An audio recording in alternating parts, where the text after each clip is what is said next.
walk away from the train wreck. You can blame it on the tech or the disrespect. If you play better, button check.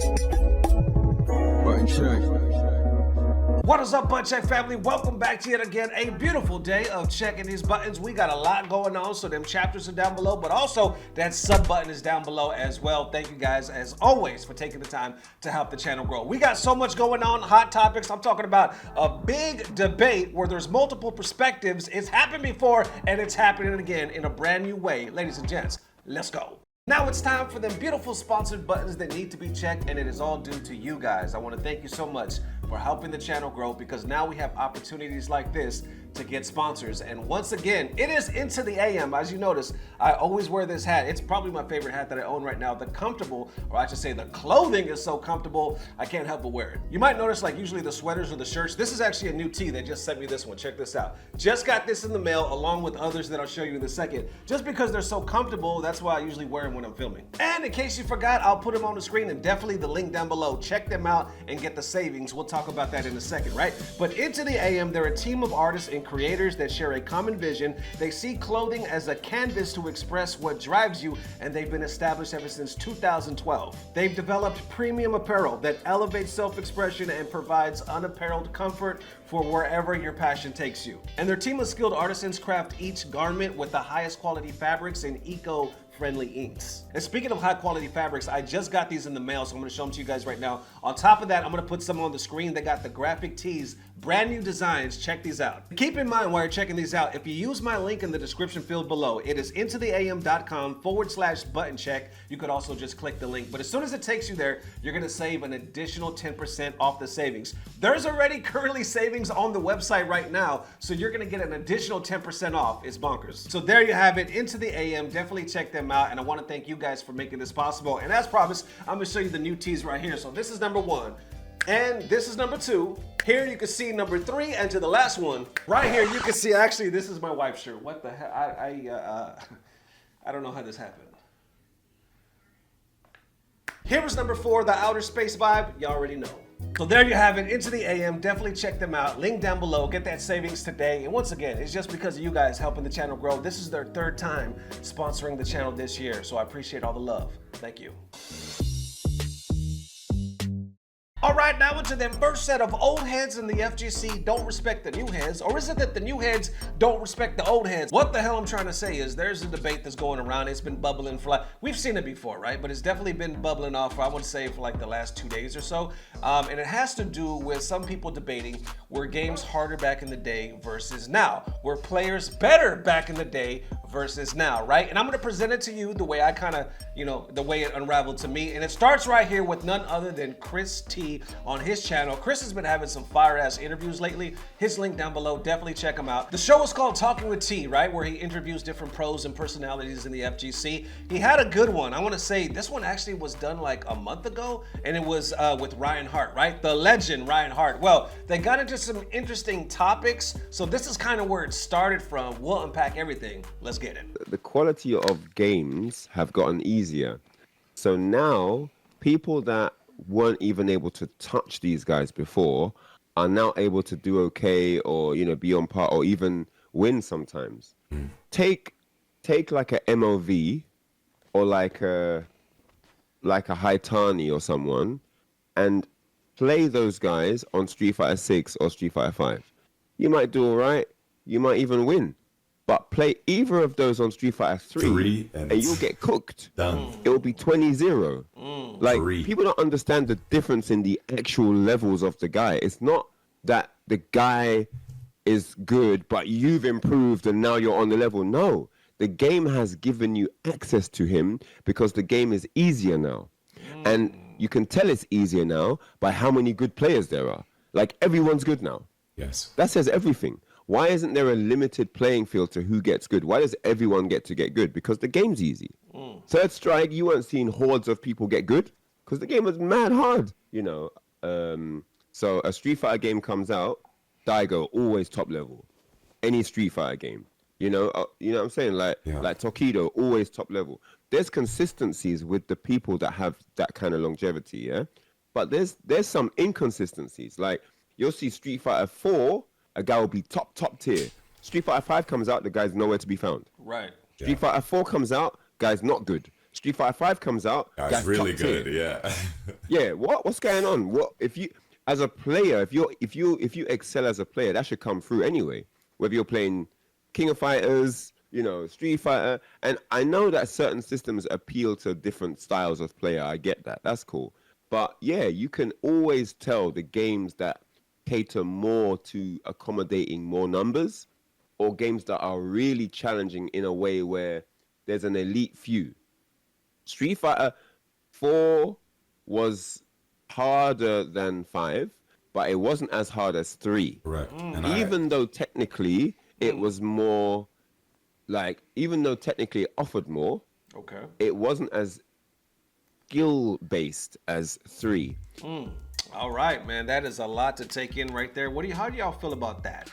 Right, where he's basically saying, he's saying a lot, first of all, but then he ended it with saying Street Fighter 4 was hard, but it wasn't as hard as 3, even though 4 may have offered more options. You know what I'm saying? So there's a lot to unpack. We're going to pick it up right here with Punkdagod. Now remember, that Chris T footage, right? That was filmed and posted like a month ago.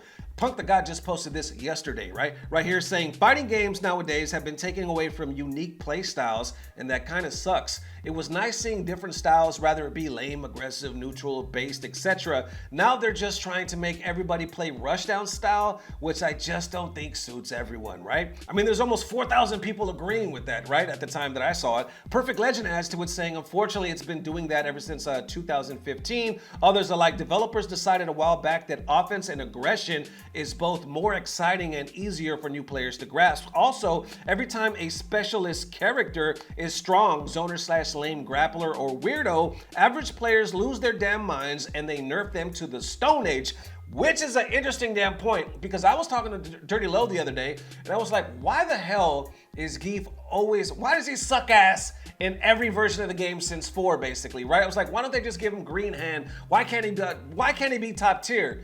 And he basically said they'll never do that because people will lose their fucking mind. Nobody wants to play a game where a grappler is top tier, especially Geef.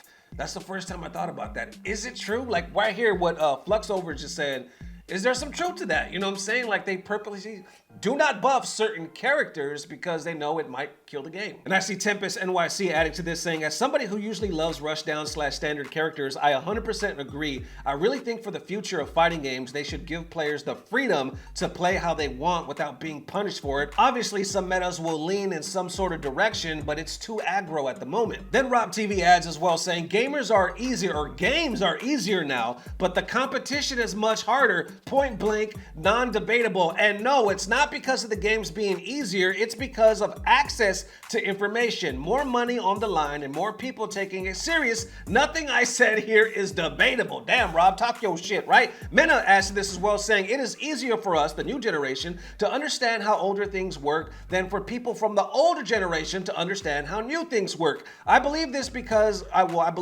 of this, it is a sign of respect for the work the old generation did. To not engage in this discussion and just let them share their opinion and try to relate as much as you can. I'm confident a lot of the new generation players, including myself, would also do really good in older games, but if we put the same amount of effort, it's just fighting games at the end of the day. But this discussion is pointless because we will never be born 10 years before to compete earlier, and the older players won't return to their prime again. I see Big Bird adding to this as well, saying if Capcom decided to make Drive Rush reactable with no mix-up involved and reduce the overall damage of the game, it'll be golden, but unfortunately, it seems to be what viewers prefer rather than the players. Players usually are the last when it comes to almost everything. Damn, he's getting deep on that one, right? Well then Alex Vaya, right? Uncle Vaya responds to that saying, modern fighting game cycle seems to start with a chaotic offense so everyone can play the game and get hooked. Rushdown is one of many styles people enjoy, but for me, it's only exciting when there's risk involved, as it should be, flashy consecutive reads and get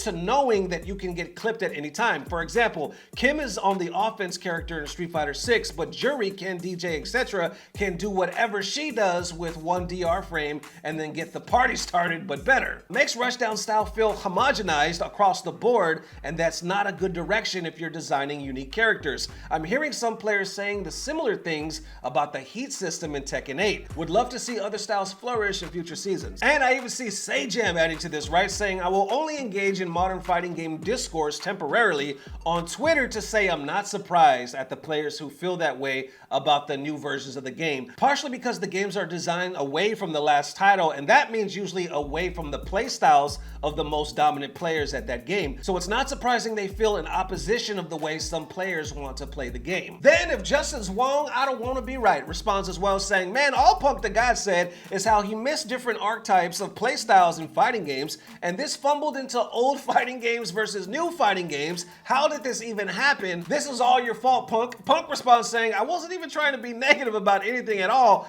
He responds saying, yeah, I know, you had some valid ass points. Then I see Ryan Hart swooping on in and adding as well, saying, I love people sharing, but the problem is most people don't even understand the details or the mind behind the clip. They're just listening to this excerpt and turning it into whatever they need it to be for the point they're trying to make. This comes across very disingenuous. And the other half of that conversation, Chris T adds to that saying, amidst the chaos of hot takes, Talking with T was created to navigate through the Twitter noise, spotlight those with genuine expertise. If the conversation on X caught your attention, dive deeper with me, tune in for more unfiltered discussions, link down below. And like I said, that link is down below. Definitely check it out because that was an interesting ass conversation. And before it gets a little lighter, it gets a little deeper, right? Because RobTV had to make a video. You know Rob had to speak his mind. He had to say something, right? Let's check out the clip. First off, excuse my hair.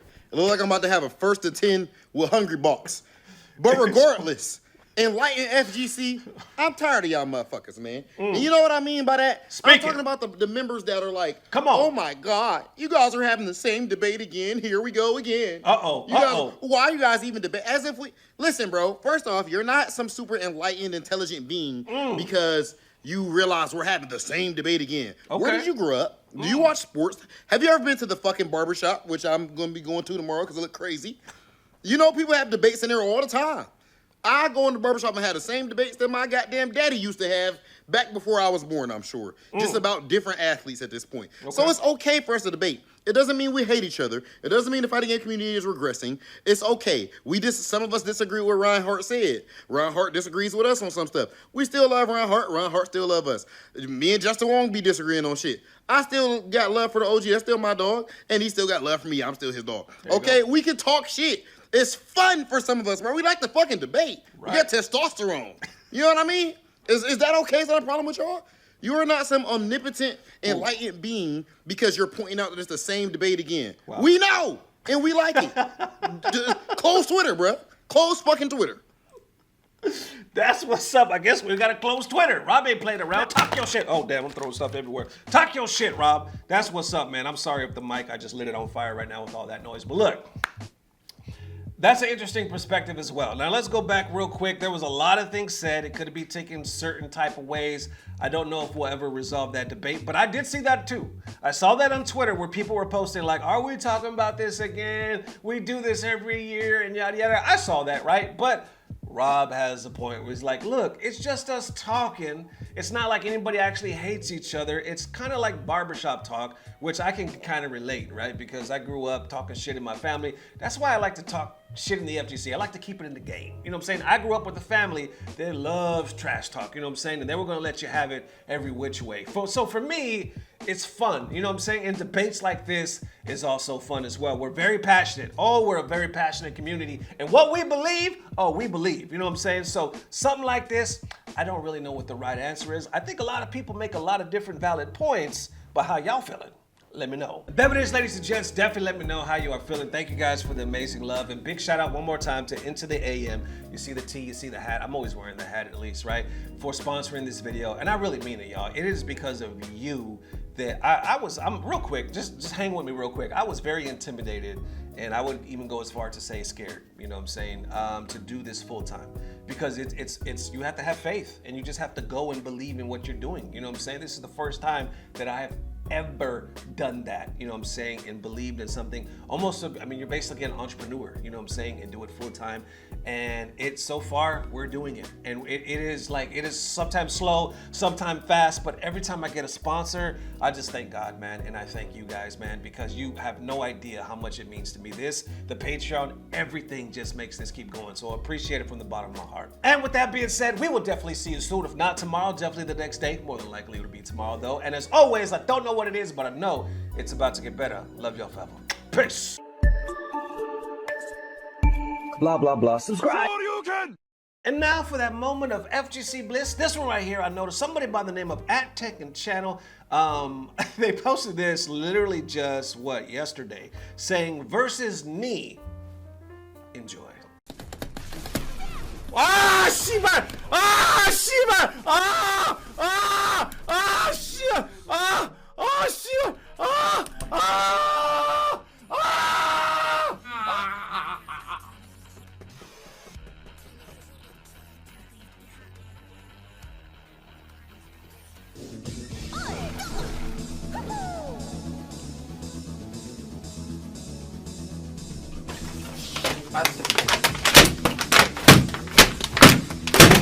빨 새끼야.